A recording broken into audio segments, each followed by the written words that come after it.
Oh, yeah, this is turning out real good. It's not like I'm replacing you or anything, Orga. It's just, sometimes Phi's just calling out to me.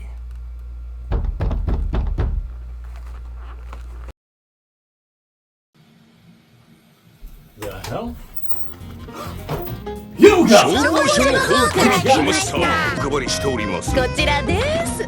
You know, this will come in handy during the Saturday night streams when I'm busy roasting your ass now that Wild Deno's gone. What? What? What? Save the earth, save the life. 急げ救急戦隊 Go Go Five! Well, it's been another 2 weeks, and besides work, it really just comes down to the flow of these episodes, because one doesn't feel fully complete without the other. But I say this as there were some liberties taken with the first set that just really didn't hit for me. So I'll get into that in a little bit, but overall, some of my biggest fears were kind of ascertained and definitely followed through when it came to the first set of episodes. But like last time, yeah, timestamps, yada yada yada, just in case you want to miss out on the recap portion of things and go straight to my ratings or my thoughts, that's going to be there, as well as, of course, all of the talking forms. Anyway, with that being said, let's just get right into this one. Taya's making use of his team by having them clean up his house, at least the parts in which he doesn't use. That is, until Bunjiro discovers terrible drawings he made as a kid. Don't know why he's the one that has them and not his parents. Unless, of course, Reiwa problems. One of which shows him as, I guess, a fireman? Look what I have made. It's Among Us getting fire to that guy's house. It is made of fire. It's made of fire? Yeah, it's fired. So, do you want to be an Among Us fireman when you grow up? Yeah. Nah, that's a terrible one. No, you're not going to do that. Meanwhile, it's hot, shitty, in summer.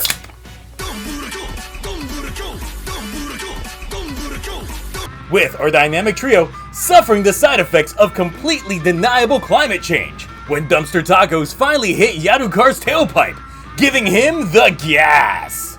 This exposes them to a fire extinguisher, which gives them the idea for this week's monster. Is that Crow T-Bot from Mystery Science Theater? Hold on, wait a minute, did you just say MST3K? The movie Shinzetouch, but this isn't a film review. See, that doesn't matter because clearly you're in need of a sidekick because, you know, Wild Deno isn't here since you've got no Rainbow Road in these reviews, and, you know, I'm kind of also in need of a sidekick. I mean, Galaxy Blade had Bae, you've got wait, where's Orga? I don't know what you're talking about. Well, Fly Diggity Fresh Monster over there is calling my name, so if you don't mind, I'm just gonna go ahead and gonna shimmy on right over here. You got a name, big guy? You can call me Shokaki Gruma. That is awful. You know what? I'm gonna call you Shaq. Is that Shazam or Kazam? Your name is long just like he is tall. And you play for the Heat. And you know who probably has no heat? This recap that Zio's about to give right now. Hey! Look, anyway, Joe gets called in because they remembered that his connection is to the ISA. All in correspondence to random combustion strikes in the area. Also, Bunjiro tries to get Taya to spill the beans on his childhood drawing. But since Taya ain't budging, Bunjiro instead budgets those monitors. You know, I really don't Now back to know Joe, why joined by Detective Genba, as the two try to get to the bottom of these fire strikes. Office Lady alludes to how much hot water the business is in.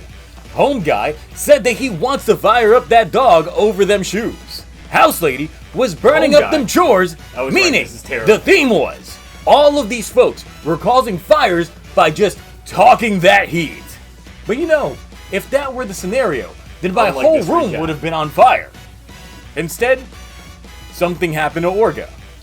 We don't talk about it. So something let's did happen. tour We're back to Bundrio, stuck in a rut about Taya's supposed dream, when Chaos and Friend return to see what the situation is. But it's really BoonD pointing out the obvious of what Bundrio has taken on since coming to Earth. All this while our Hashidian trio are out doing a public service call delivering fire extinguishers. Just in time for this lady to rev up them fryers as Joe catches that heat. Wow. That is one seriously bad wig. I hope they understand that since his hair is already straight and short, that he shouldn't even have a fro that look. Whatever. I don't think they understand how curly hair works. You know, maybe they ended up using some of that do-grow, make that thing gain like 3 additional inches in like a couple of seconds. Do-grow, not a sponsor, but you could be. The amount of spontaneous combustion sends the gas my guy, which in the disarray of communication fires up Bundrio to cook up something new. So we now head to the main fight with Extinguisher Gruma collecting all of that gas, but the Boomgers got that can. What? Mr. What? I don't know. That's terrible. I'm trying to rhyme with this. That's awful. I don't need that from you. You know what? Boo this man. Boo this man. So while the fighting ensues, Gruma out here bringing the heat. And in a shockingly late appearance, Violet and Diesel also show up with Bundrio packing merch. That's right, it's the Zoom Fire Blaster, and with it, that gonna work Taya's out for you? dreams and imagination give birth to Boon Red 119. Equipped with Jetstream cannons, FPS super soaking, and geyser erupting action. Slow-mo fire dodging? You bet. Finisher and all. So we go big, and that's when you think they're gonna bring in a new mech, right? Yes. Nope. Next episode. What? Robo Monster, Diesel, and then Robo Monster with the jetpack. Just do what's expected, and the Hashidians agree with it. So, with Bundrio's help, Taya was able to live out one of his childhood dreams, Hey, which look, seems everybody to was also trying to blast include off, riding a line, you know, a all fire that good truck, stuff. and a rocket ship, I guess. Rating time. Now you hold on a damn moment there, because we got a whole nother episode to catch up on. Man, ain't nobody got time for that. I'm out of here.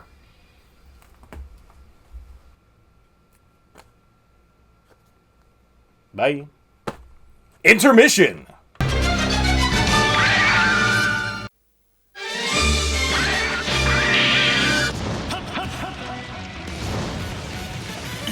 Oh, hey! Yeah, you're a little late. They died. Believe me, I know a thing or two about dying. That's right, as we shift on over to the next episode, as Taya is tasked with delivering fireworks while Bundrio's got more things to cook up for Taya.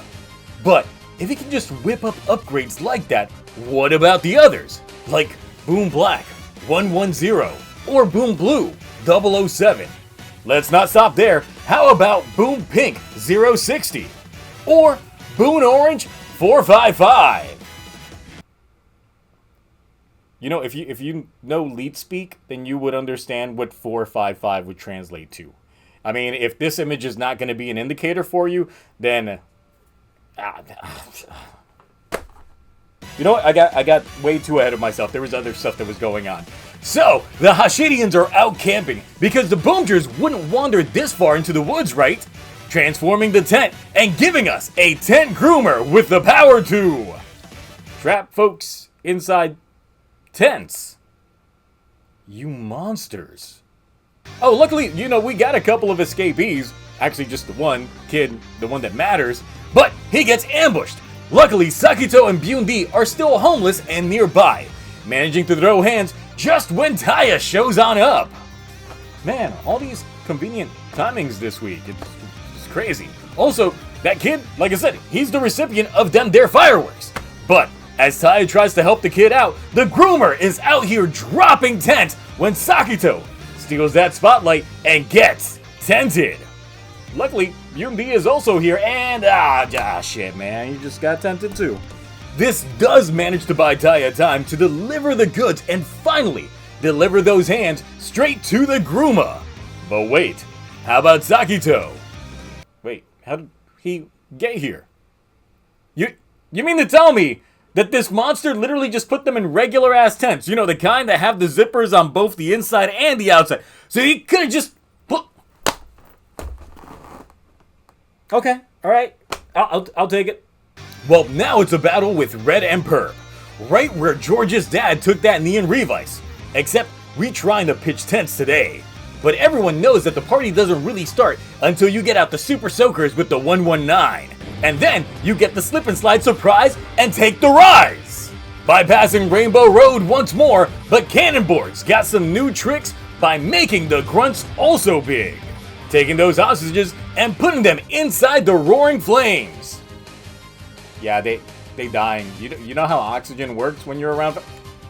If the heat's not gonna get them, the suffocation will. But that's when we get the dynamic new BBC with Leo Convoy. Not putting out the flames, but definitely capable of doing it, because Taya's going for the inside job. Save the world, save their life, Isoge Boom Boom Sentai 119! Transforming to beast mode and combining with the other cars. This is a CG fight that, I can get completely behind. So, Taya did manage to deliver the fireworks to his mentor's nephew, all while he knows that Taya is a BoonBoomger. With this episode of BoonBoomger, we get the debut of Boon Red 119, Leo Convoy, and hypotheticals. So with that, let's talk form.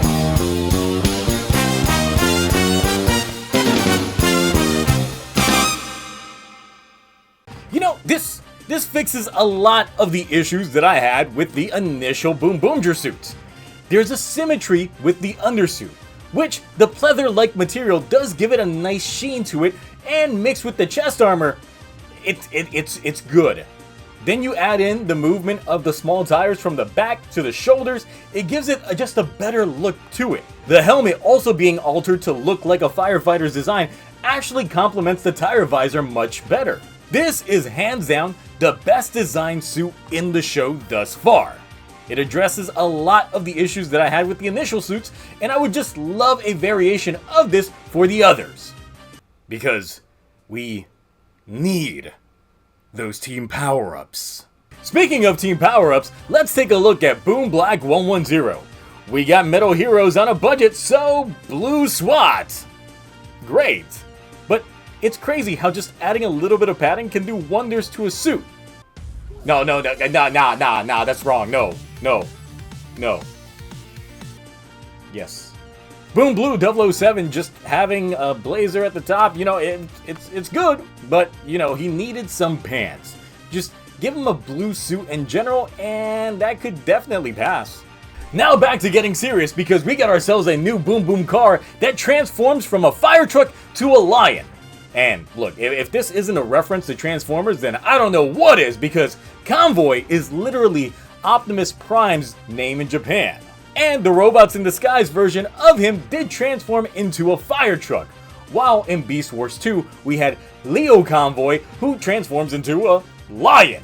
Coincidence? I think not.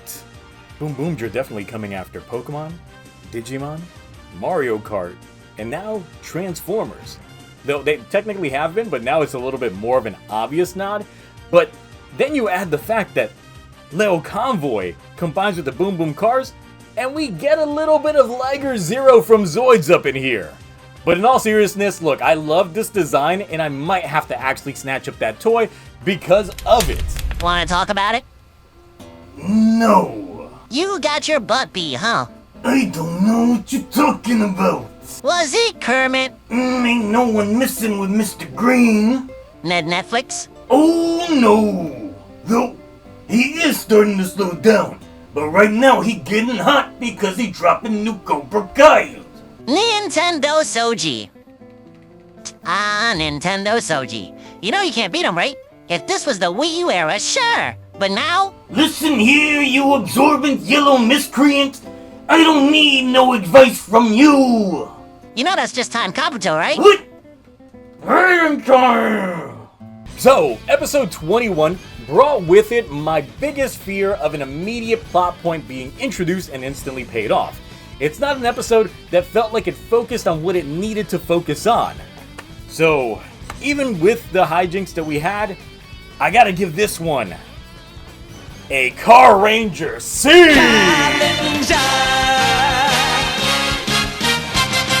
While 22, on the other hand, was a tad bit better, introducing a mecha that I definitely enjoyed the debut of, even though it doesn't feel as substantial as it could have been, but it's still overall superior to the previous episode, but not by much. And because of that, it's getting the BoonBoomger! Episode 21 is just an odd episode, because, yeah, in Bunjiro's finding of Taya's childhood drawings, he instantly pieces that it would have been his dream. Sure, I mean, look, a lot of kids have that basic firefighter astronaut dream, and Taya was clearly no different. I mean, if you look back at his drawings, he not just had the firefighter, but he had the lion and the fire truck designs, but you guessed it, he also had a rocket ship, which I mentioned in the recap portion, but still. What's next? It's gonna be a rocket ship form or something, or are we gonna get a rocket ship boom boom car? Either way, it's plot seeds that I guess are kinda there that might get paid off. Though if you take anything away from that room, then that would be the large guitar collection that is seen in the background. Now I don't know about you, but I've never seen Taya throw down on the strings. So if anything, Bunjiro should have given Taya a rocker upgrade and we could have gotten straight Fire Bomber with the BBG just going straight Macross 7 style. The thing about this episode is that it's odd. Because, look, even though it's billed as a Taya episode with Bunjiro trying to bring to life Taya's supposed dream, the episode focuses way more on Gemba and Joe on patrol. It's just an awkward setup, and I guess it's convenient that the monster of the week happened to be fire-based, but it's not enough to feel like we needed this upgrade. If we had had another Mad Rex-like character that was introduced that pushed Taya for a couple of episodes, then that would have been enough. But now thinking back, I believe way back when I expressed some concern about the way that Mad Rex was being introduced so early with no build-up. If anything, I think it would have worked better had he been introduced 3 or so episodes ago. So that way, Taya does get the challenge to warrant this upgrade. After all, even back then, Mad Rex teased much stronger guys in their ranks. But since Cannonborg is playing the long game with his setups, we really haven't gone through the boss fights that I was anticipating from the Hashidians. But this is around the time that these shows end up having some sort of shakeup. But I think that it's been playing it safe, almost like the whole time. And after a while, that just becomes boring. There's opportunity for a lot of set-piece payoffs, but there hasn't been much of that. ISA? Still kind of pointless. Taya's mentor and president of the Lightning Tech Company? Look, I thought they would have used something from that, especially since he knows that he is Boom Boom Red, but nothing. And this kind of segues into episode 22, where we do get that Taya's mentor does know that he is Boon Red and has the potential to help them out. But there's nothing. Even the ISA. Look, there's an AI chip that Gemba procures for Leo Convoy, but it's not stated if any of these organizations had any involvement. That's just a missed opportunity. And I do feel that the upgrades that came about do feel cheap and meaningless. That the episode even kind of hits the nail on the head when the others ask if their upgrades are going to end up coming. Since there's literally no need for a demand for it, and Bunjiro just needs some inspiration to cook up upgrades. So look, the option should be there for them to all get upgrades. The only reason why they're not doing it is, I don't know. But if they don't end up doing it now, after we have precedent for the fact that there doesn't need to be a proper inspiration for them to end up needing an upgrade, then I'm just going to call BS on that. So yeah, give me 110, 007, and whatever else they got in the pipeline, because y'all know you need the toys. This is Sentai we're talking about, and what's going to fill up that back catalog? More Boom Boom cars? Even with the episodes kinda sorta focusing on Taya, they don't exude much growth in the course of things, because once again, I got more out of him during the Mad Rex episodes than I've been getting here. So Taya is really still kind of claiming that weakest Red vibes in terms of character personality for me. One plot thread that still I'm keeping an eye on and is what is keeping me somewhat invested is Cannonborg's long game, because he focused a lot of his episodes on Boon Red during these episodes. Well, 22, because he wasn't in 21. And I really doubt that it's going to be just growing grunts. but likely to see how 119 functions so that he can start copying that as well. But he's always like late to the party and 3 episodes behind on whatever he's got. So look, I just hope that he's going to actually lead to some mid-season shakeup, because damn, we need it. The Hashidians are really what's keeping me invested, since their antics continue to be a win-win. But yes, those are my thoughts. What are yours? What did you think about episodes 21 and 22 of BoonBoomger? How did you feel about the introduction of Boon Red 119, Leo Convoy? And are you also waiting for some sort of mid-season shakeup? Let me know in the comments below, and until next time, I will see you real boom.